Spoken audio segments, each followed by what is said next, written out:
Halo guys, ngeri banget nih guys. Lu tahu ya, perang dagang antara Amerika Serikat dan Cina, negara terbesar di dunia nih, 1 dan 2 bertarung bukannya makin damai tapi makin brutal. Hari ini Donald Trump itu sudah mengumumkan bahwa Cina, barang-barang made in China akan kena tarif 145%. Yang artinya kalau lu impor barang nilainya 1 juta, lu harus siap-siap keluarin lagi another 1,45 juta, yaitu 145%. Dan barang totalnya menjadi 2,45 juta. Jadi barang 1 juta kena tarif 145% menjadi 2,45 juta yang harus lu bayar. Naik 145% dibandingkan yang seharusnya. Nah, lebih gila lagi, ternyata Cina nggak tinggal diem guys. Ketika Cina diserang oleh tarif 145% yang akibatnya barang-barang mereka jadi lebih mahal dan tidak kompetitif, yang dilakukan oleh Cina bukan bertekuk lutut seperti Vietnam, langsung berbondong-bondong jilat pantat Donald Trump di video ini. Our country, and don't let some of these politicians go around saying, because I'm telling you, these countries are calling us up, kissing my ass, kissing my ass, kissing my ass. They are dying to make a deal. Please, sir, make a deal. I'll do anything. I'll do anything, sir. And then I'll see some rebel Republican, some guy that wants to grandstand. Say, I think that Congress should take over negotiations. Let me tell you, you don't negotiate like I negotiate. Congress takes over negotiating. Sell America fast because you're going to go busted. You don't. I just saw it today. A couple of your congressmen said, I think we should get involved in the negotiation of the tariffs. Oh, that's what I need. I need some guy telling me how to negotiate. I tell you, the happiest people in the world would be China. They wouldn't be paying 104%. I tell you, they'd be paying no percent. We'd be paying them 104%. Beda. Cina itu anti jilat pantat orang, guys. Kalau Vietnam hobi ya. Tapi Cina enggak. Apa yang dilakukan? Oke, lu lawan gue 145%. Gue sikat lu. Cina naikin lagi tarifnya. Buat barang-barang made in USA. Sekarang kena tarif 125%. Hebat ini si Jinping, ini nggak main-main loh. Gila. Dan ini eskalasi tingkat tinggi guys. Yang bisa berakibat fatal. Bagi lu dan gua dan kita semua makhluk planet bumi ini. Kenapa? Karena buat teman-teman yang belum tahu, perang tarif yang kita lihat sekarang ini cuma replika. Sejarah itu selalu mengulang dirinya sendiri. Zaman dulu ada nggak? Ada. Di tahun 1930. Tapi sebelum kita bahas lebih detail apa yang terjadi tahun 1930, kita akan bahas spesifik nih tentang kenapa lu harus nonton video ini dan jangan sampai di skip, karena ini akan mempengaruhi nyawa, kehidupan kamu dan anak-anak kalian di rumah. Khususnya buat warga Malaysia, Indonesia dan Brunei. Ini sangat fatal karena kejadian ini sudah berulang kali terjadi. Dan kalau kita lihat rekamannya di pernyataan terakhir Donald Trump di media sosial milik dia yang namanya Truth Social, dia mengatakan ini. Di sini Donald Trump bilang apa? Based on the lack of respect that China has shown to the world's market, I am hereby raising the tariff charge to China by the United States of America to 125%, effective immediately. Jadi di situ dia langsung bikin pernyataan. Ini memang era digital udah datang ya guys ya. Presiden bukan lagi bikin pernyataan di depan Gedung Putih atau di Istana Negara. No, dia bikin pernyataan itu di medsos guys. Ini zaman baru nih. Makanya keren banget nih zaman kita ini betul-betul luar biasa. Terus abis itu dia bilang apa?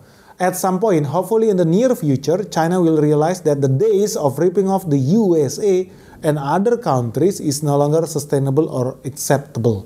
Intinya dia mau bilang adalah hari ini gue menyandangkan bahwa lu, China, bakal kena tarif 125%. Dan saya berharap bahwa China akan mengerti, akan menyadari bahwa hari-hari di mana China bisa memperkosa hak-hak ekonomi bangsa Amerika Serikat dan negara-negara lain itu sudah selesai. Itu tidak lagi acceptable. Versi Donald Trump seolah-olah Amerika Serikat terzolimi ya dengan China ya. Dia bawa-bawa kita semua nih negara lain.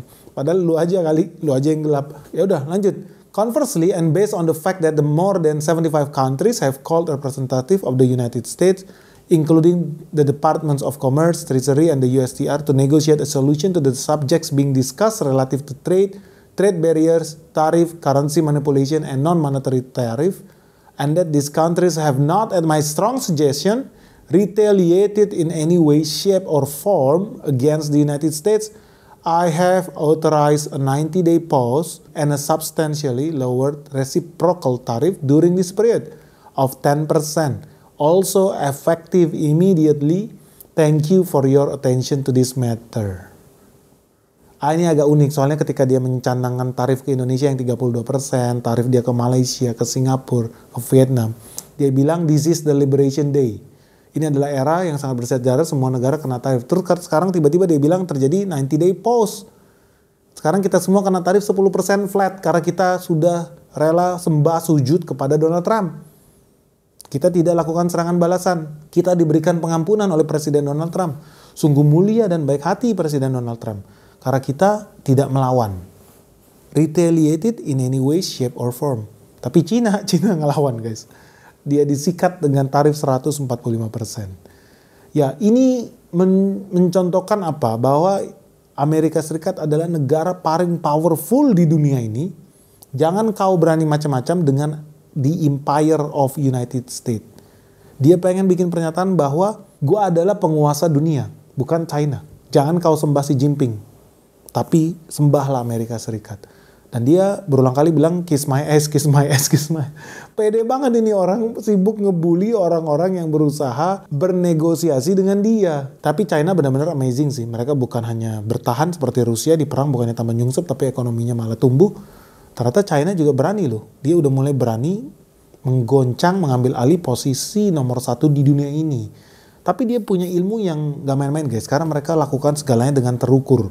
Mereka sudah melihat apa yang terjadi dengan perang dagang ini. Karena ini bukan hal baru. Karena perang tarif itu sebetulnya udah bermula sejak tahun 1930 di era Presiden Hoover.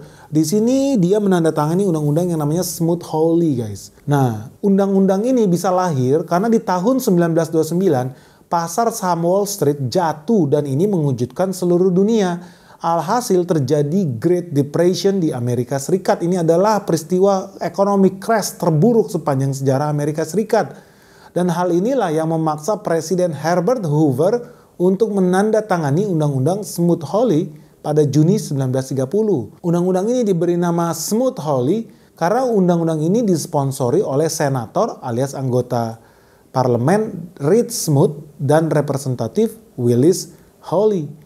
Undang-undang tersebut menyatakan Amerika Serikat menaikkan tarif impor dari 13,5% ke 20% kepada lebih dari 20.000 jenis barang-barang impor di seluruh dunia yang bertujuan untuk melindungi para petani dan manufaktur asal Amerika Serikat dari persaingan asing. Jadi teman-teman yang gue mau bilang apa? Inilah jangan pernah melupakan sejarah. Jangan pernah menjadi presiden yang hobi menghina bursa efek di negaranya sendiri. Karena apa yang terjadi di Amerika Serikat bukan tidak mungkin terjadi di Indonesia. 1929 pasar saham Wall Street ambruk, hancur, merah kebakaran di mana-mana. Di sini Charlie Munger itu udah pernah bikin pernyataan tidak enak loh hidup di masa Great Depression. Sedih loh. Karena dia udah mengalami hidup di situ. Dia begitu tuanya investor Charlie Munger ini. Dan dia melihat sejarah dan dia rekam itu dalam memorinya. Dan apa yang dia bilang, dalam memoirnya Charlie Munger bilang itu bisa jadi terulang kalau Indonesia menjadi overprotectionism. Apa yang terjadi? Pertama, market akan crash. Dan ini udah gue bilang skenario ini akan terjadi di Indonesia kalau kita tidak sigap. Market akan crash, kemudian negara menjadi overprotect. Kasih tarif tinggi di mana-mana, terjadi ini di era Donald Trump. Dan kemudian ternyata apa? Overprotectionism ini, tarif ini kemudian menciptakan perang dagang. Ternyata tarif yang disponsori oleh Smoot-Hawley ini memicu perang dagang di beberapa negara, termasuk Kanada, yang memberlakukan tarif untuk 16 produk Amerika Serikat yang diekspor ke Kanada. Dan hal ini diikuti juga dengan Prancis dan Spanyol yang juga ikut mengenakan pajak pada mobil impor dari Amerika. Akibatnya apa? Pertumbuhan ekonomi Amerika Serikat semakin melemah. Ekspornya bukannya naik, malah turun menjadi 61%. Alhasil popularitas Hoover jatuh. Dan dia pun digantikan oleh Presiden Franklin D. Roosevelt sebagai Presiden Amerika Serikat tahun 1932. Jadi di sini gue mau bilang, gue berulang kali bilang hati-hati, Presiden bisa jatuh. Ekonomi crash, bursa efek jatuh, hati-hati, Presiden juga bisa jatuh. Ekonomi crash, Amerika kemudian panik, dia memproteksi petani, manufacturing pabrik di negaranya. Dia kenakan tarif sebesar-besarnya. Apa yang terjadi? Bukannya ekonominya tumbuh, malah nyungsep. Karena kemudian dibalas. Kanada ngasih tarif buat produk Amerika. Eropa tuh ada Spanyol, ada Prancis ngasih produk buat mobil Amerika. Padahal teman-teman tahu Amerika sangat mengandalkan ekonominya dengan ekspor, salah satunya mobil. Saat itu Ford raja dunia ini. Tetapi nggak bisa masuk karena mereka kena tarif yang tinggi. Jadi apa yang terjadi kemudian? Ya ekonomi Amerika Serikat bukannya naik malah turun. Ekspornya bukan naik malah turun. Nyungsep akibatnya presiden jatuh di tahun 1932. Jadi hitungannya cepat. Cuman butuh 2 tahun setelah overprotectionism, tarif tinggi, perang dagang. Cuma butuh 2 tahun buat seorang presiden jatuh. Nah, kenapa ini menjadi penting guys? Karena teman-teman kalau lihat apa yang terjadi dengan Great Depression itu adalah kesulitan ekonomi besar-besaran di dunia. Semua orang merasakan krisis. Ketika semua merasakan krisis, apa yang terjadi? Mereka akan lari kepada hal-hal yang bersifat tahayul, yang tidak jelas. Dan mereka akan lari cari kambing hitam. Contoh Indonesia kemarin, krisis tahun 98. Apa yang dilakukan? Orang cari kambing hitam. Mereka mempermasalahkan, oh penjajah, asing, mereka semua jadi kambing hitam. Dan itu dimanfaatkan oleh kubu-kubu yang nasionalis, kubu-kubu yang chauvinis, kubu-kubu yang fasis. Buat apa? Mengumpulkan suara-suara kaum-kaum yang merasa tambah miskin karena salahnya orang ini, karena salahnya orang itu. Nah ini dimanfaatkan kesulitan ini, maka lahirlah kejayaan Hitler di Jerman. Yang memanfaatkan apa? Orang-orang yang merasa hidupnya semakin susah karena krisis ekonomi. Karena Jerman kalah perang dunia pertama, ke Jerman harus ganti rugi. Ada lagi perang tarif, ada lagi perang ekonomi, makin crash. Apa yang terjadi? Masyarakat semakin konservatif, masyarakat semakin fasis. Dan itu terjadi di Jerman yang kemudian pecah perang dunia 2. Makanya hati-hati dengan perang dagang. Ini yang mau dibilang sama Lawrence Wong. Lu hati-hati, 1930 ada contoh perang dagang menciptakan perang dunia 2. Karena rakyat makin chauvinis atau fasis atau nasionalis. Bahaya. Nah kembali ke sektor ekonomi, Roosevelt itu masuk ketika situasinya nggak menyenangkan. Perang dunia 2, krisis ekonomi di mana-mana. Berat ekonominya. Amerika Serikat mau perang pun berat ekonominya, susah. Sehingga apa? Ketika Presiden Roosevelt menjadi presiden, salah satu usaha yang dia upayakan adalah berusaha untuk memulihkan ekonomi Amerika Serikat dengan menandatangani perjanjian RTAA, Reciprocal Trade Agreement Act, Undang-Undang Perjanjian Timbal Balik di tahun 1934. Undang-undang ini berisikan perjanjian perdagangan bilateral antara Amerika Serikat dan negara-negara lain. Di perjanjian ini, Amerika sepakat untuk mengurangi tarif impor hingga 50%. Hingga tahun 1939 ada 19 negara yang menandatangani perjanjian perdagangan tersebut, termasuk Belgia, Brazil, Kanada, Kolombia, Kuba, Prancis, Ekuador, dan UK. Nah kalau lu lihat di situ di 1939 banyak negara yang akhirnya berusaha untuk menyelamatkan ekonominya, dia sepakat untuk menjadi lebih terbuka, ikut tanda tangan di situ negara-negara besar, ada negara Kanada, Belgia, Brasil, Prancis semua sepakat. Tapi di situ ada negara yang gak masuk loh, namanya negara Jerman.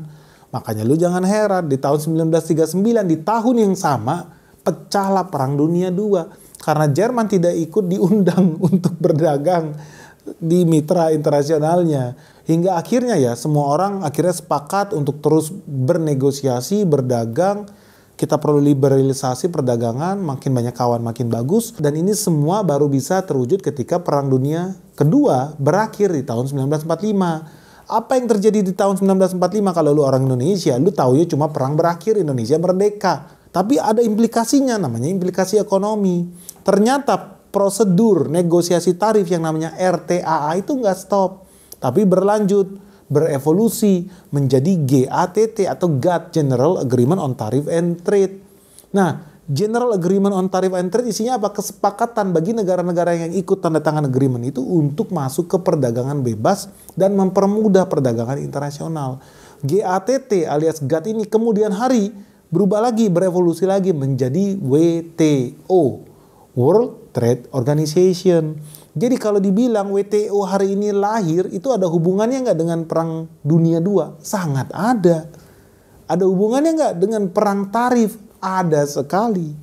Dan ini semua adalah kesinambungan sejarah nih yang nggak bisa diputus. Makanya teman-teman harus hati-hati. Market crash itu bisa mengakibatkan kekacauan. Kekacauan bisa mengakibatkan perang. And that's real. Ini buktinya. Dan gue kasih tahu buat teman-teman. Perang dunia itu nggak enak guys. Gue garansi lah. Apalagi perang dunia 3 akan semakin sangat tidak enak. Karena di era perang dunia 3 lu bisa mati tanpa bisa lihat siapa yang ngebom lu. Karena ada drone tidak berawak, ada roket tidak berawak yang diluncurkan dari belahan bumi lain, kecepatan suara, menghancurkan rumah lu atau kota lu dengan satu tombol, satu kota bisa hilang. Di era Hiroshima Nagasaki, di era sekarang dengan satu tombol, satu pulau bisa hilang guys. Ngeri, jangan anggap enteng. Tapi apakah dunia ambil pelajaran dari situ guys? Enggak. Bentar guys. Sebelum kita lanjut videonya, good news guys, Sekolah Saham BNX season 7 kembali dibuka nih. Jadi buat teman-teman yang belum sempat join yang season 6, kita sekarang udah masuk ke season ke-7 dan ini seru banget karena tahun ini kita membahas tentang energi terbarukan. So teman-teman tahu nggak, orang kalau ngomong energi di Indonesia ini cuma ada batu bara atau minyak bumi. Tetapi sekarang kita udah masuk ke era di mana saham-saham perusahaan yang prospek itu justru datang bukan dari batu bara lagi, tapi dari energi terbarukan. Dan banyak loh sebetulnya energi terbarukan. Ada lu ngomong minyak sawit, ada namanya gas bumi, ada namanya tenaga surya dari matahari, termasuk tenaga air. Dan masih begitu banyak lagi yang belum kita bahas. Nah makanya di season 7 ini kita akan membahas saham-saham yang sangat prospek, investasi yang menurut gua sangat menarik buat kita pelajari bersama. Hanya di Sekolah Saham BNX season 7 tentang emiten-emiten dan prospek. Prospek yang luar biasa dari sektor energi terbarukan. Makanya jangan sampai ketinggalan guys. Segera buruan daftar karena kita ada promo nih, diskon 25% hanya untuk 50 orang pertama yang daftar sebelum 25 April 2025. So tunggu apa lagi guys, buruan yuk, segera hubungi nomor handphone yang ada di bawah ini atau www.sekolahsahambenix.com. Lu tahu perang tarif kemudian resmi berakhir ya di tahun 1945, tapi kemudian ada perang-perang lagi nih karena orang pikun dengan sejarah. Apa yang terjadi? Gak lama setelah perang 1930 terjadi lagi perang tarif di tahun 1962 yang namanya perang tarif ayam. Kedengarannya lucu ya lu lihat ayam ketok-ketok itu. Padahal enggak. Konsekuensi dari perang dunia kedua dari 1939 sampai 1945 itu Amerika Serikat mengalami krisis daging merah. Nah ini menjadikan masyarakatnya terpaksa mengkonsumsi ikan dan unggas sebagai gantinya. Alhasil pada tahun-tahun berikutnya produksi ayam di peternakan meningkat sehingga menurunkan harga unggas di sana. Nah ini menciptakan celah nih buat orang Eropa. Mereka kemudian membeli banyak ayam dengan harga yang murah dari Amerika Serikat. Namun akibatnya banyak peternak ayam di Eropa merasa dirugikan. Mereka bangkrut karena makin banyak masuknya ayam-ayam murah dari Amerika Serikat. So, untuk memberikan perlindungan bagi para peternak ayam lokal di Eropa, pemerintah Eropa pada tahun 1962 memberlakukan tarif hingga $1,4 pada ayam Amerika. Melihat hal ini, apa yang dilakukan pemerintah Amerika Serikat, mereka nggak tinggal diam guys. Di tahun 1963, Presiden L.B. Johnson juga memberlakukan tarif balasan kepada Eropa untuk tepung, kentang, brandy, dextrin, dan bahan kimia yang digunakan untuk membuat kertas. Nah bukan cuma sampai di situ guys. Perang ayam, kita kira orang kemudian akan kapok ya dengan perang-perang tarif ya. Ternyata enggak, orang selalu lupa dengan sejarah. Enggak lama dari perang ayam di tahun 1962, ada lagi perang baru. Namanya perang kayu di tahun 1980. Amerika mengenakan tarif 14% terhadap kayu-kayu dari Kanada. Nah hal ini bisa terjadi akibat kayu-kayu yang dijual oleh Kanada harganya lebih rendah dibandingkan kayu dari Amerika. Nah kenapa bisa begini? Dan ini ada hubungannya dengan timber yang gue bilang. Orang Amerika itu senang banget bangun rumah dari kayu ya. Beda dengan orang Indonesia and the rest of the world. Kita suka banget bangun rumah dari beton, dari batu bata yang pasti lebih awet lah dibandingkan bangun rumah dari kayu. Tapi Amerika senang banget bangun rumah dari kayu. Akibatnya industri kayu di Amerika itu industri besar, industri triliunan. Dan karena mereka nggak sanggup, ya negara lain yang punya kayu lebih banyak namanya Kanada, mereka bisa produksi dengan harga lebih murah. Sehingga jangan kaget kemudian pedagang kayu, pengusaha kayu, utamanya ya petani-petani kayu itu merasa dirugikan dengan masuknya kayu-kayu dari Kanada yang sudah pasti harganya lebih murah dibandingkan kayu Amerika Serikat. Nah kalau lu kaget, oh berarti memang sejarahnya Amerika Serikat ini suka perang tarif ya? Ya wajar aja karena dia penguasa dunia. Dan apakah mereka sudah lupakan itu, sudah bertobat di tahun 1980? Ternyata tidak. Gak lama dari itu, di tahun 1987, Amerika itu memberlakukan lagi perang tarif. Sekarang di bawah kepemimpinan Ronald Reagan, senilai 100%. Jadi lu Cina, jangan kaget lu kena tarif 145%. Lu bukan rekor dunia. Jepang di tahun 1987 itu udah pernah kena tarif sampai 100% untuk produk-produk elektronik yang diekspor Jepang ke Amerika Serikat. Jadi Presiden Ronald Reagan itu udah pernah guys mengenakan tarif 100% untuk berbagai produk made in Jepang khususnya elektronik. Nah ini mereka lakukan karena Tokyo itu melanggar perjanjian perdagangan semiconductor antara dua negara ini. Anyway, di tahun 1987 Gedung Putih sepakat nih buat memberikan tarif untuk barang-barang made in Japan. Padahal mereka naikkan tarifnya itu 2 minggu sebelum datangnya Perdana Menteri Jepang Yasuhiro Nakasone. Yang memang sebetulnya sudah dijadwalkan untuk bernegosiasi dengan Amerika Serikat untuk mengurangi ketegangan dagang ini. Dan tarif yang dilakukan oleh Amerika Serikat itu harapan ya guys, bisa memberikan pemasukan senilai 300 juta dolar untuk negara Amerika Serikat. Dan tarif ini memang didesain secara spesifik untuk menghukum perusahaan seperti NEC, Hitachi, Fujitsu, Toshiba, Oki Corp yang mereka semua akan dipaksa untuk menaikkan harga barang dagangannya sehingga menjadi tidak kompetitif di Amerika Serikat, atau mereka akhirnya dipaksa untuk menerima kerugian kalau nggak mau naikin harganya di Amerika Serikat. Either way, kalau lu mau jualan di Amerika Serikat, lu harus siap jual rugi kalau nggak mau naikin harganya. Karena lu tuh udah kena tarif 100%. Atau lu naikin harganya. Anyway, supaya nggak ada lagi yang beli barang lu. Sadis Amerika Serikat. Memang itu fakta. Oke, jadi udah lihat ya. Memang negara Amerika Serikat ini brutal nih. Mereka rela banget perang dagang dengan negara yang akan mengancam dominasi dia. Sejarah mengajarkan bahwa Jepang itu hampir dan ditargetkan melebihi Amerika Serikat loh. Nilai ekonominya, menjadi penguasa ekonomi dunia. Tapi apa yang dilakukan oleh Amerika Serikat? Mereka sikat sebelum negara itu naik daun. Ini yang dilakukan oleh seorang monopolis, seorang kaisar, seorang emperor. Amerika Serikat tidak boleh jatuh sebagai penguasa dunia. Dia nomor 1 di dunia, harus tetap begitu. Ini mentalitas yang bagus. Kalau lu warga negaranya ya. Kalau lu bukan warga negaranya, siap-siap aja mampus. Tapi ini mengajarkan bahwa apa? Memang lu sebagai pemain nomor 1, itu lu harus mempertahankan dominasi lu dengan segala cara. Kalau betul lu injak-injak negara lain. Udah dibuktikan, ya Jepang disikat kasih tarif 100%. Nah teman-teman, kenapa sih mendadak kita bahas Ronald Reagan dan sejarah ini? Karena ketika Amerika Serikat akhirnya mengenakan tarif 3 digit 145% buat China, ternyata itu bukan yang pertama. China itu belajar dari pengalaman Ronald Reagan di Jepang. Dan apa yang terjadi? Ronald Reagan itu membuat perang tarif di tahun 1987 dengan Jepang untuk menghancurkan ekonomi Jepang. Tetapi kemudian dia menyesali juga. Ternyata ada secerca harapan ya di dalam lubuk hati yang paling dalam dari seorang Ronald Reagan. Dia menyadari bahwa itu adalah langkah yang salah. Kenapa? Karena di kemudian hari Ronald Reagan membuat pernyataan. Dan pernyataannya sangat relevan untuk kita bahas sekarang. Karena lagi perang dagang hot-hotnya, karena sampai kedutaan Cina yang ada di Amerika Serikat itu merepost pidato Ronald Reagan di tahun 1987. Yang isinya adalah, You see, at first, when someone says, let's impose tariffs on foreign imports, it looks like they're doing the patriotic thing by protecting American products and jobs. And sometimes for a short while it works, but only for a short time. What eventually occurs is, first, homegrown industries start relying on government protection in the form of high tariffs. They stop competing and stop making the innovative management and technological changes they need to succeed in world markets.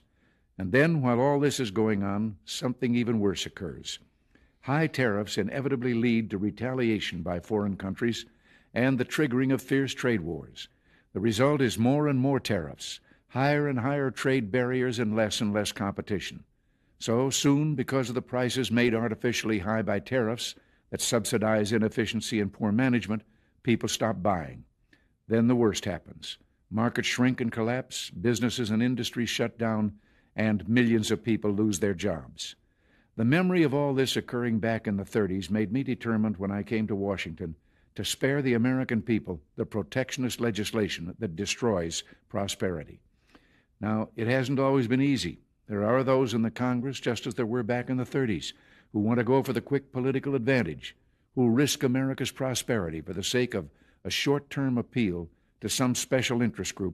Nah, di situ Ronald Reagan bilang apa? Di situ Ronald Reagan berkata bahwa ketika seseorang datang sama lo bilang, ini dia mau ngomong tentang the invisible hand nih.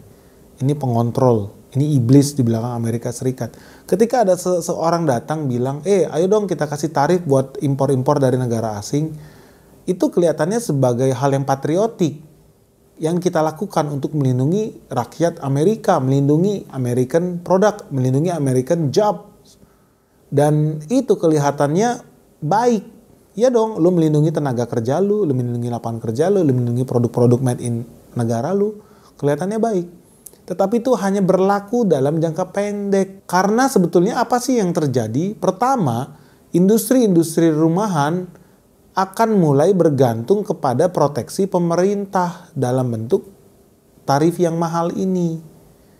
Industri-industri perumahan, UMKM, dan lain sebagainya, mereka akan stop berkompetisi dan stop melakukan inovasi dan perubahan teknologi yang dibutuhkan untuk sukses di pasar dunia. Dan pada akhirnya, ketika semua ini dibiarkan terus berlangsung, hal yang jauh lebih buruk lagi ikut terjadi, yaitu apa? Tarif yang tinggi ujung-ujungnya menciptakan tindakan balasan dari negara-negara asing.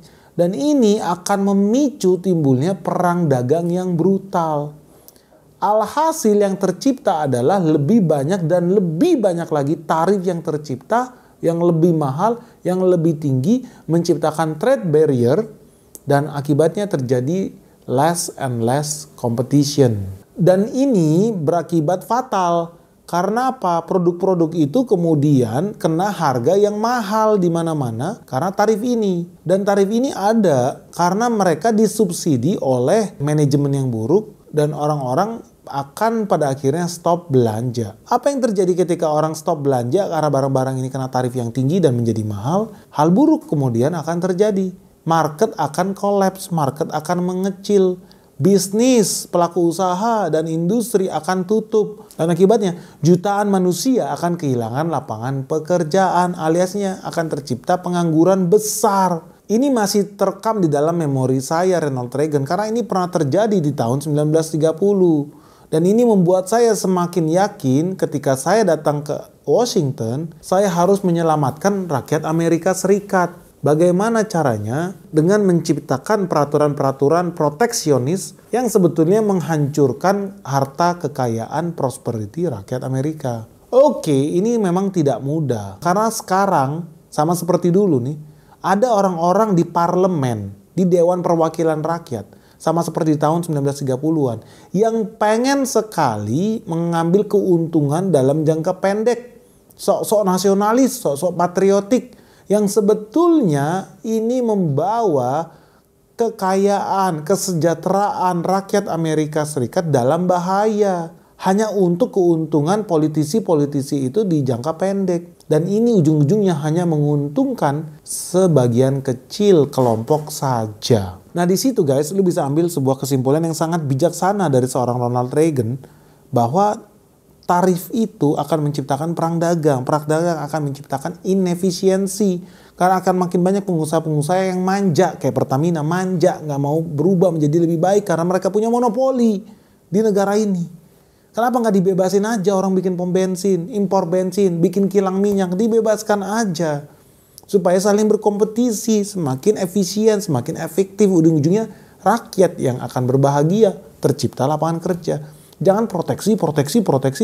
Ujung-ujungnya apa? Bisnis mengecil, perdagangan berkurang, pabrik tutup, lapangan kerja hilang, pengangguran meningkat, teroris tambah banyak, kriminal tambah banyak. Ini pesan yang mau disampaikan oleh Ronald Reagan. Tetapi orang sekali lagi ya, sering pikun.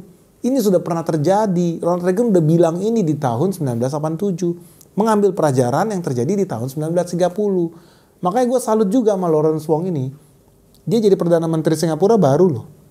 Tapi dia ternyata udah belajar ilmunya sampai ke tahun 1980 bersama Ronald Reagan dan sampai tahun 1930. Luar biasa. Hebat pemimpin Singapura ini. Dan sekarang kita masuk ke era tahun 2025. Ini sebenarnya udah pernah terjadi. Bahwa apa? 30 tahun setelah tahun 1987, lahirlah presiden baru di Amerika Serikat yang namanya Donald Trump. Naik jadi presiden. Di tahun 2017 dia juga memulai perang dagang. Orang kok bisa-bisanya jas merah. Jangan pernah lu sekali-sekali merupakan sejarah. So, perang tarif yang dimulai di era Donald Trump itu dimulai di bulan Maret 2017. Di sini, Trump berencana untuk mengenakan tarif pada barang-barang yang diduga melakukan dumping. 5 bulan kemudian, Trump melakukan penyelidikan terhadap China dengan tuduhan pencurian kekayaan hingga 600 miliar dolar per tahunnya.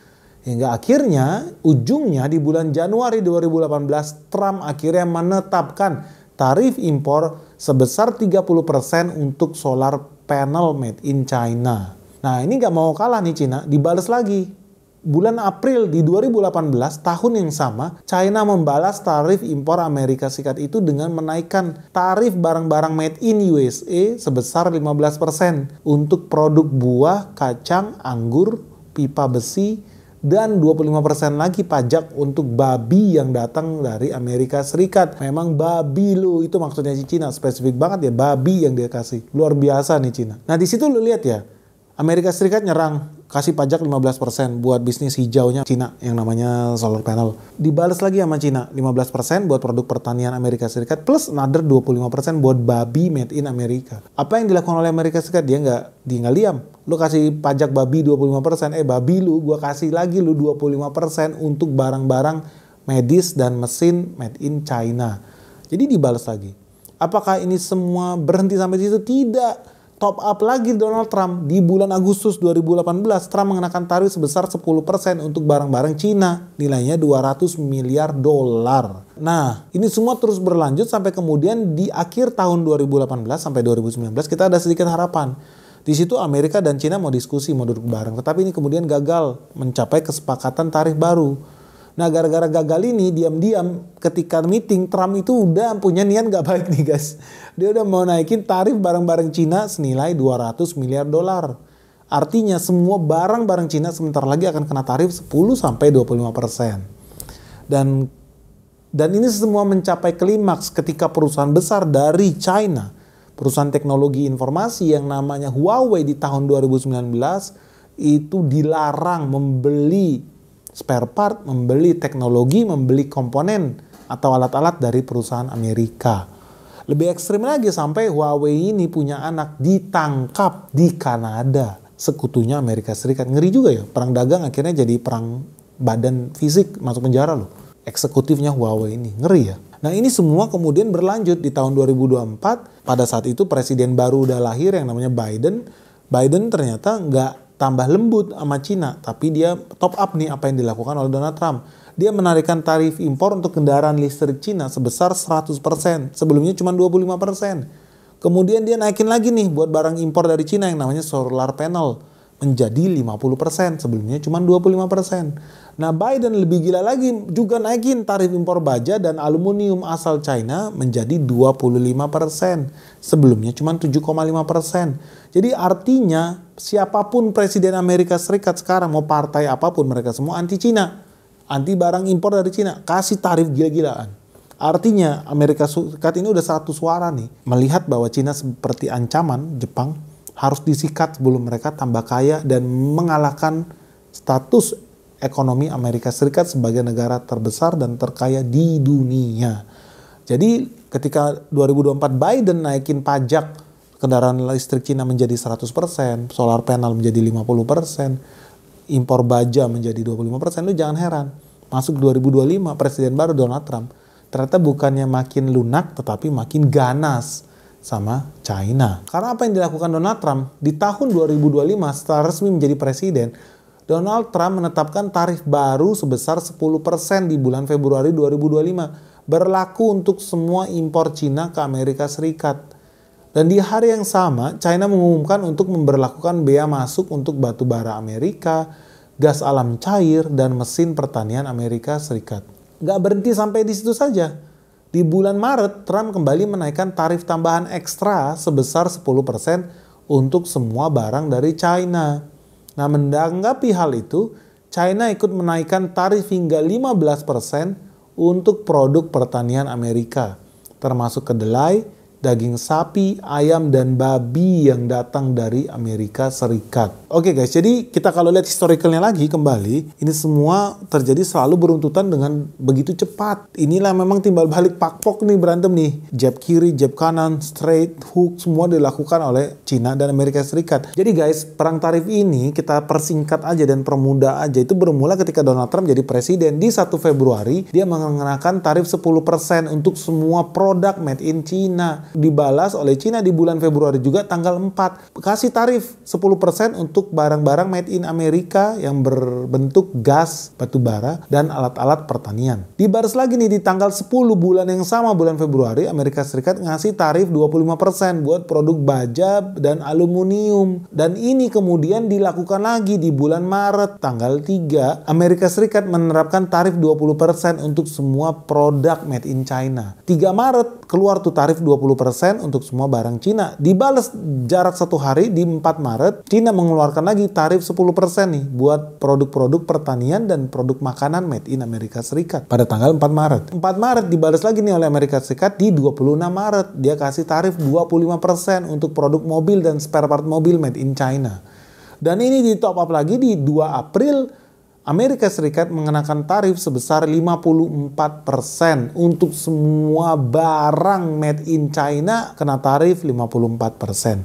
Di sini Cina tidak tinggal diam. Dia kemudian mengeluarkan lagi di tanggal 4 April, cuman selang 2 hari, Cina mengeluarkan tarif 34% untuk semua barang made in Amerika Serikat. Ini kemudian dibalas lagi di 8 April, Amerika Serikat mengenakan tarif 104% untuk semua barang made in China di 8 April. Yang kemudian dibalas oleh China di 9 April, dia mengenakan tarif 84% untuk semua barang made in Amerika. Dan Amerika tidak tinggal diam, dia kemudian mengenakan tarif 145% pada tanggal 9 April untuk semua barang made in China. Apakah China berhenti dan menangis di situ? Tidak. Hanya selang 2 hari, China kembali membalas dengan tarif senilai 125% di April tanggal 11 untuk semua barang made in Amerika Serikat. Sekarang kita di April tanggal 12. Posisi terakhir sebelum video ini rilis, Cina kasih tarif 125%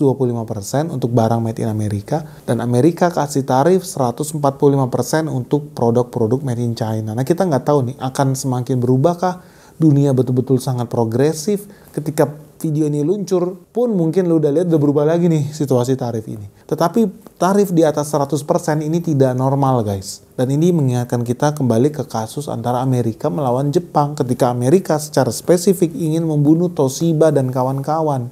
Karena dianggap akan mengancam manufacture teknologi perusahaan yang ada di Amerika Serikat. Oke guys, jadi lu udah lihat tuh ya sejarah panjang tentang perang dagang antara Amerika Serikat against the world. Itu bukan pertama kalinya terjadi, tapi udah terjadi sejak bertahun-tahun lalu guys. Nah, ini bisa jadi pelajaran yang kita ambil nih. Kenapa? Karena Indonesia sebetulnya bisa ambil peluang dari sini. Ketika Cina kena tarif 145% sama Amerika Serikat, dan Indonesia sekarang posisinya diturunin kan, jadi cuman kena tarif 10%. Itu adalah potensi buat kita ambil keuntungan dalam 3 bulan ke depan. Tetapi pemerintah juga jangan lengah. Ini harusnya dijadikan momentum buat bernegosiasi. Gimana cara menutup trade imbalance itu. Makanya gue seneng banget ketika presiden bilang, oke, kita akan nambah impor kacang kedelai, impor terigu, impor minyak, impor rik-rik. Kalau perlu impor kilang minyak dari Amerika Serikat. Sama mungkin pesawat jet kali apa kapal induk. Kenapa enggak? Nah, yang perlu kita cermati apa? Indonesia nggak boleh melemah, longgar, relax, santai. Jangan kayak kata mantan pejabat itu. Enggak. Justru di sini kita harus melihat potensi jangka panjangnya, kerja lebih keras lagi dan ambil keuntungan dari sini. Kenapa? Kalau seandainya Cina betul-betul perang sama Amerika Serikat, perang dagang ini, mereka pasti akan terpaksa memindahkan pabrik mereka, supply chain mereka ke negara lain yang tidak kena tarif sebesar itu. Nah, Indonesia bisa menjadi salah satu titik nih untuk membantu Cina ekspor ke Amerika Serikat. Ya dengan apa? Memudahkan investasi masuknya duit Cina, barang dan jasa Cina ke Indonesia untuk kemudian bangun pabriknya di sini, kita bisa reekspor lagi ke Amerika Serikat atau transshipment. Bisa jadi nggak? Ya sangat bisa sekali. Yang udah pasti adalah kalau mereka masih mengandalkan nyawanya di Vietnam, itu kabar buruk karena Vietnam aja terima tarif kan sebetulnya lebih gede dibanding Indonesia. Nah ini adalah potensi nih yang bisa kita andalkan. Dan kita juga harus sigap. Suka tidak suka, kalau ekonomi Cina melambat, ya Indonesia harus siap-siap ekonomi kita akan melambat juga. Teman-teman tahu di bulan Januari aja, itu kita ekspor barang senilai 4,5 miliar dolar ke China. Jadi dari situ kita bisa bilang bahwa nyawa kita yang bersumber dari kelapa sawit dan batu bara itu semua ada di China. Kalau China ekonominya melemah, dia tidak lagi belanja batu bara sebanyak itu, pabrik-pabriknya banyak yang tutup juga, ya harus siap-siap orderan batu bara Indonesia akan semakin berkurang. Dan ini semua terjadi ketika Indonesia akan mengalami oversupply batu bara terbesar sepanjang sejarah. Udah permintaan dunia menurun karena perang dagang ya. Permintaan dunia menyusut, seperti yang dibilang Ronald Reagan, perekonomian pasti menyusut. Indonesia, supply batubara yang bukannya berkurang, malah kemungkinan gue akan bertambah di tahun 2025. Jadi tahun 2025 teman-teman akan mencatat harga batubara, ingat ya, lu rekam nih prediksi Benix nih. Tahun 2025, batubara itu akan mencapai titik terendah. Kenapa? Kita oversupply batubara tetapi demand-nya berkurang. So teman-teman suka nggak suka, itu prediksi makroekonomi Benix yang akan berdampak kepada saham batubara yang kamu pegang. Apakah akan jadi kenyataan? Gua yakin jadi kenyataan. Lu saksikan aja. Makanya kemarin ada yang nanya, Ben, lu mau beli nggak saham batubara? Gua sih nggak. Gua yakin akan tambah nyungsep yang namanya saham batubara. Udah pasti. Karena apa? Perdagangan dunia ini, perang ini udah kita prediksi dari sebelumnya. Dari era Joe Biden itu dilakukan, di era Trump gua udah yakin Trump akan top up. Perang ini dia lipat gandakan. Dan suka nggak suka, Indonesia pasti akan terdampak. So, gua happy sekali dengan respon presiden. Dan semoga nggak makin banyak ya pejabat-pejabat yang asal jeplak nyuruh kita untuk santai, relax, kita tidak akan terpengaruh. No, kita akan terpengaruh guys, pasti. Nah menurut kalian gimana guys? Peluang apa sih yang bisa diambil oleh Indonesia ketika perang dagang antara Cina dan Amerika Serikat ini terus berlanjut? Apa aja sih yang kita bisa manfaatin ya dari bertarungnya dua ekor gajah ini? Ditunggu loh komentar kalian, apa sih keuntungan dan opportunity apa yang bisa kita ambil. Yuk segera komen di bawah ini, jangan lupa like, share, and subscribe ya video Benix. Semoga video ini bermanfaat, salam sehat, salam cuan, bye-bye. Hai Sobat Investor, kalau kamu tertarik dengan konten-konten seperti ini dan ingin tahu lebih dalam lagi tentang Benix, yuk ikuti sosial media kita yang lain seperti beranda Facebook kita di @benix atau ikuti juga Instagram kita di @benix.official. Ditunggu ya. It's the